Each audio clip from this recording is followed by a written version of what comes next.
உங்க பொண்ண உங்ககிட்ட ஒப்படைச்சிட்டேன். ஆமா, ஒப்படைச்சிட்டீங்க. அதுக்கு என்ன இப்ப? இல்ல நான் அப்படியே அப்படியே இல்ல நான் கிளம்புறேன். என்ன பேசுறீங்க மாப்ள? கிளம்புறீங்களா? இப்ப எங்க போறீங்க? நான் அன்னபூர்ணி அம்மா வீட்டுக்கு போறேன். என்ன மாப்ள பேசுறீங்க?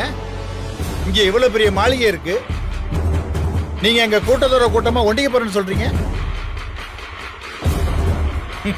உங்க பொண்டாட்டி இங்கே விட்டுட்டு நீங்க அங்க போறேன்னு சொன்னா என்ன அர்த்தம் மாப்ள?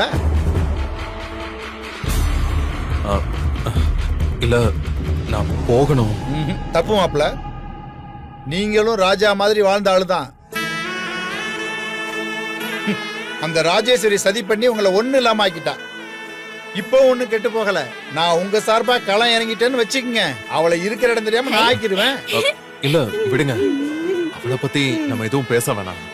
ரேணுகா இப்ப இருக்கிற நிலைமையில நீங்க அவளை விட்டுட்டு போறது சரியா இருக்காது மாப்ள.